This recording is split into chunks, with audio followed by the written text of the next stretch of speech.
What a headshot! What a head! How's it guys, this is Dayvy, FPL, and welcome back to the Fantasy Premier League video here on my channel. Now in this video, I'll be going over my transfer plan for the upcoming blank game week 26. So we are in the midst of double game week 25, don't worry, I haven't forgot that we've got a few games left to be played, but I wanted to give you guys the context of my transfer plan as we do approach those games, as the players I'm targeting aren't really playing in the remaining double game week 25 fixtures. So I'm going to give you guys a quick review of how the double game week is actually going, how the overall rank is looking, are we on a green arrow, a red arrow, and what players do I still have to feature in this game week, before jumping to all that goodness in terms of blank game week 26. Now we are looking to potentially take a -4 hit as we currently only have 9 fit players, so fingers crossed that doesn't reduce as the days go by.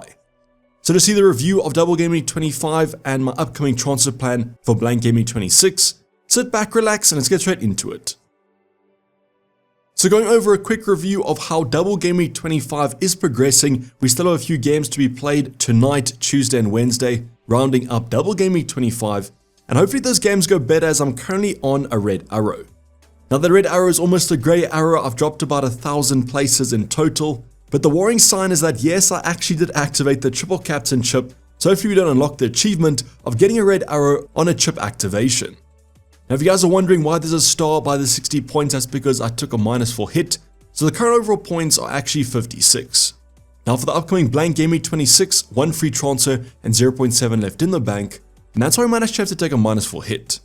So if your guys' game week is going better than myself, in the comments down below, reach out, what's the overall rank looking like, are you guys currently on a green or red arrow for double game week 25, and what players do you still have to feature? But let's go over that actual review of the players. I'm going to start off on our bench, and luckily this week we didn't bench too many points. Ariola with 3 points, Garnacho with 5, and then Pedro Porro and Lascelles with 0. So Pedro Porro with that injury was never going to play double game week 25, and Lascelles, even though he was back fit, don't think he's going to get in the starting 11 anytime soon. Eddie Howe just prefers Botman and Shaw. Then with Ariola, managed to rack up a few save points, take him to 3 points, and Garnacho got an assist and a very big chance missed, so the haul could have been a lot more. I said this over on Twitter yesterday, but I'm just thankful Garnacho chose to save the goals for next game week, as hopefully he comes in clutch as a differential. Now Dubravka was our goalkeeper of choice with only 2 points, so it would have made more sense to start Ariola, I guess, because Dom Solanke was one of our starting 11. I just wanted to play the odds here, and I thought Newcastle might have a high chance of a clean sheet. Now Dubravka actually ended up having Solanke in his own FPL team. If you guys haven't seen the goal that Solanke scored, go and watch it. Ended up slipping and gifting Solanke a very high XG chance. Thankfully though, not much in it, only 1 point, and not that many clean sheets actually in double game week 25. That includes Liverpool. A player that we brought in was going to be Virgil van Dijk. They lost a clean sheet to Brentford, although it might have been a little bit unlucky. Keller put off a really good save before Tony edged the rebound. Now the biggest thing about Virgil in double game week 25, or at least the Brentford game, wasn't the fact that he lost their clean sheet, it was the fact in the last minute of the last play, he hit the crossbar off a free header on a corner. So I can't really tell you the disappointment I had as a Liverpool fan and as a Virgil van Dijk owner when the ball rattled off the crossbar in the dying seconds. So hopefully big things are to come from Virgil against Luton at home, as one of the only fit Liverpool players remaining. Now at least the one team that kept a clean sheet was going to be our Arsenal assets. Pretty kind of likely clean sheet to be honest, against Burnley. Unfortunately, no bonus points, so Saliba and Gabriel both got 6. So yes, the XG conceded off those set pieces from Burnley didn't come in clutch. Would have loved an attacking return from both these centre backs, but it wasn't meant to be. Overall, the defensive department this game week hasn't been too exciting, so the double up in the Arsenal defense has been quite clutch. Let's see if Virgil can add to that with that Luton at home game. Now midfield department yet again started off a little bit slow like last week. Richarlison with another blank, that's 2 in a row now, after losing to Wolves 2-1 in that fixture. At least Richarlison started up top with most of the Spurs assets fit again, but there's some heavy competition now with Timo Werner and also Brendan Johnson. I do still believe Richarlison should be the number 1 up top, but let's see if maybe Son shifts to the forward. I do quite need him for blank game week 29 if I keep him till then.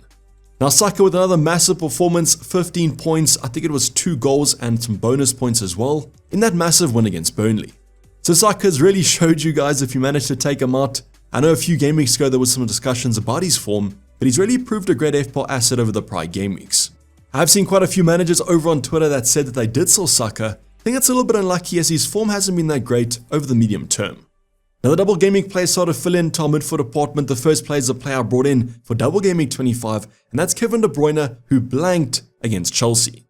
Now I don't really know how he blanked. If you guys watched that game, he's almost on a bonus point with no attacking returns, and that was simply because of the chances he created. There was one specific one where he put a cross in and Erling Haaland missed a very easy header. That would have been a massive amount of points for my FPL team. So I guess it wasn't meant to be, but I still believe if you watch that game, Kevin De Bruyne is the main heart of that attack. So fingers crossed he starts against Brentford this midweek.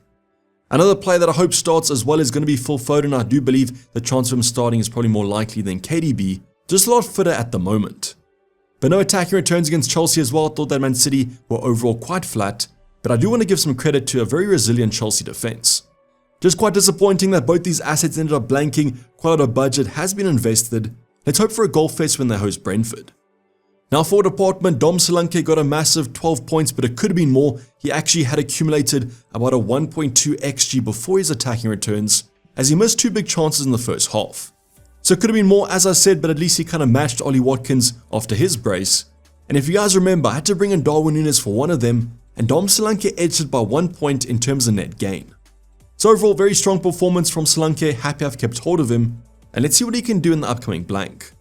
So I spoke about already Darwin Núñez, but I brought him in for Ollie Watkins about 2 game weeks ago, and he racked up a very nice chip goal in the first half against Brentford. Now what ends up happening, Jota goes off in the first half, Darwin Núñez goes off at halftime, after apparently feeling something in terms of an injury. Now at the moment there's no confirmed news, only rumours. The rumour was that Darwin Núñez is a doubt for the Chelsea Carabao Cup final, which obviously would mean that he's out for the Luton game. Now some managers have been saying that because he posted that goal on social media today, he's obviously in a good mood and therefore not injured, but I don't know if I'd read into that too much. But let's see what Klopp says in the press conference tomorrow. Fingers crossed that he is back, because I can just imagine the goals he'll score against Luton. Now the last option, definitely the disappointment of the game week, is our triple captain Erling Haaland, who blanked 2 points tripled to 6. Now I already spoke about that chance from De Bruyne that he missed, but there was a whole bunch of chances that Erling Haaland absolutely skied. Definitely wasn't his day, and was one of those that he missed a ton of big chances. So unlucky a little bit, but I guess with such a high kind of captaincy and triple captaincy, his effective ownership in the top 10k was 270%. So those 30% of you top 10k managers, I'm actually pretty happy for you. Definitely was kind of a maverick risk not going with the triple captain. Let's see if it pays off against Brentford. Now there's been a lot of talk about kind of double game weeks being overrated. Let's leave that judgment till the end of the game week. If Man City go and absolutely demolish Brentford, don't think we'll be complaining. But as mentioned in the comments down below, how did your game week go? Was it better than myself? On a little bit of a grey area at the moment. Fingers crossed it turns into a green by the conclusion of the Liverpool game. Now the next talking point I want to go over is going to be the kind of quick context or background check on my starting 11 for Blank Game Week 26. I just want to show you guys what I'm currently dealing with before I talk about my transfers. Now we do have 1 free transfer and 0.7 left in the bank. So you guys can do your predictions as I go through my squad. So I'm going to start off on our bench, and as you guys can see, we've got 2 blank options as well as Lascelles. Dubravka does have Arsenal away, which is a pretty tough game, and that's why he's on my bench at the moment. We then have Richarlison and Porro, the double up in that Spurs attack and defense, and the reason for keeping them is I kind of want them for Blank Game Week 29. Then the final option, Lascelles, as mentioned, Botman and Shaw's the favourite centre-back pairing, and therefore Lascelles is going nowhere near that starting 11. I guess we could play him if we want kind of a sub appearance or hope for a sub, but that doesn't always happen with the Newcastle defense. Now starting goalkeeper Areola does have a fixture against Brentford at home, so neither good fixtures for either our goalkeepers, but Brentford's definitely better than Arsenal. Now do I expect a clean sheet here? Definitely not, just hoping for some more save points, which might be a reason to start Dubravka.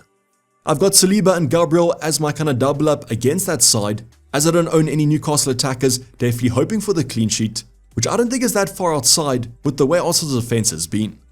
Today, if you don't mind the double up at all, but Newcastle is a little bit of a tougher game, also wouldn't shy away from attacking returns if they were to get them.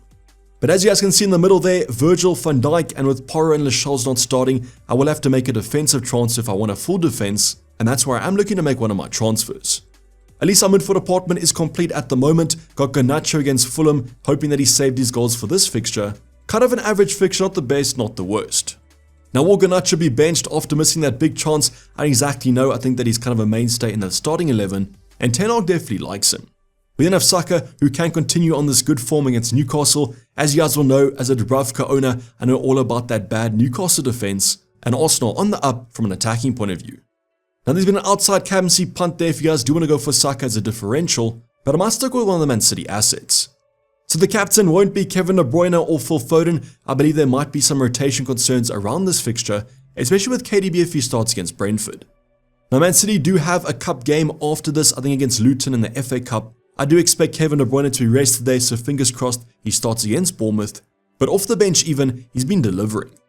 So no complaints about these two assets against a Bournemouth side that have been shipping a few goals, although their stats are looking a lot better, especially recently.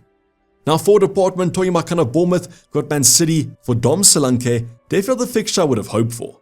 I guess I can have some comfort in the fact that Man City have been conceding. It seems like every game it's the odd goal or two, and therefore Dom Solanke, if they do score, might be involved. But because I already own him, I'm definitely going to keep him for that double in 28. Then Darwin Núñez is a player that will have to be transferred out if he is injured. Even if he was back fully fit, do think I'll be spending a transfer on him anyways, as I do have my eyes on a certain Aston Villa striker. Then with Erling Haaland, we'll take the Campsey armband obviously if he is fit. Bournemouth away is a fine fixture on the cards. Let's hope he doesn't have one of those days where he misses the big chances. I really hope that he's coming off a hat-trick against Brentford and therefore an easy captain against Bournemouth, as I believe like Kevin De Bruyne he might be rested against Luton if need be. But as you guys can see, only 9 fit players at the current moment. I have to take a -4 hit if I want to get a full starting 11. Let's hope that all my players stay fit and I have to take another additional hit. Now there might be some major concerns for you guys, so in the comments down below, if you guys are only 6 players, 5 players, I might recommend using the free hit. But otherwise comment your transfer dilemmas and I'll try to help you guys out as far as possible on my Discord server, first link in the description.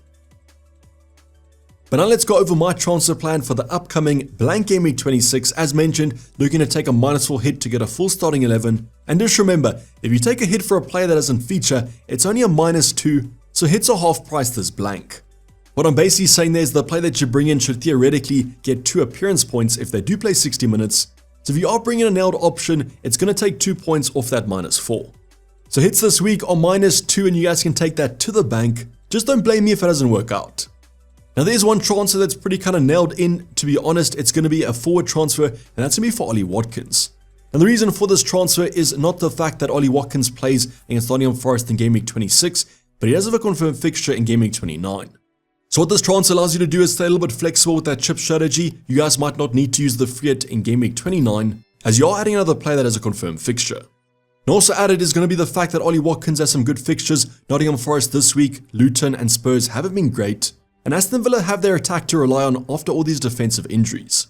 So the player I'll be taking out is obviously going to be Darwin Núñez, currently injured, might be back for Luton, might not be, but even if he is fit, he'll be departing. I think this is a fine upgrade to do. I would like Darwin Núñez against Nottingham Forest the way as well, but after that he has a Man City, which might be quite a cagey game. Now I want to put this out there that I can't actually afford this move, so that will force me into -4 anyways, but I'm looking to make a defensive one to get a full starting 11. So the player that I'll be taking out is going to be Virgil van Dijk, as I need the cash. As mentioned, can't afford Ollie Watkins in for Darwin with a straight swap, so I'll be looking to downgrade Van Dijk. Same thing with Darwin Núñez, he is going to be fit, but the fixtures aren't that great. With a potential blank in 29 as well, definitely a transfer out, and I'm looking at an Aston Villa defender. Now the reason for that, same thing with Ollie Watkins, the fact that they have a fixture in Blank Game Week 26 and a confirmed fixture in Blank Game Week 29, but there aren't that many options to be honest, with all those Aston Villa injuries. Now I said this in the deadline stream and the team selection last week, but all I wanted to see was Pau Torres get minutes. He didn't play in Game Week 24 and therefore needed to in Game Week 25, and because he played the full game, I'm comfortable bringing him in for Blank Game Week 26. Now I know he might not be the most exciting pick, and Alex Moreno might be better, but Dinier's back from injury. We have a Matty Cash, but if Konza's back for Game Week 29, he might lose his place, and therefore Pau Torres, while boring, might be the best selection. Now that Aston Villa defense hasn't been that great, will probably deteriorate with all those injuries, but I'm kind of in a little bit of a box with the Game Week 29 fixtures. So it is what it is, not the most exciting pick, but there might be some upside. As mentioned, at least he has fixtures in the upcoming blanks. Now there are some other variations I could do if I choose to free it in Game Week 29 that does open some options. Wolves have great fixtures in the short term, but have a potential to blank, and I could always take Richarlison out and make a midfielder transfer instead of a forward one. But I do think these two moves make the most sense. While they are conservative, they do have some points potential, and that's why this is my likely transfer plan for Blank Game Week 26. But what's your transfer plan for the upcoming game week? Is there anyone taking a -12 or -16? Anyone wildcarding this week or using the free hit? Any transfer dilemmas I'm willing to hear in the comments down below, or as mentioned on my Discord server, link in the description. But this is basically going to wrap up the video, guys. Hope you guys did enjoy it. Please don't forget to like the video and subscribe if you have subscribed yet. Tons of content still to come up after the games happen for Double Game Week 25. So make sure those notifications are turned on so that you guys get reminded when I release a video. But for the time being, I'm signing off. It's been Dayvy FPL and I'm out. Cheers, bye.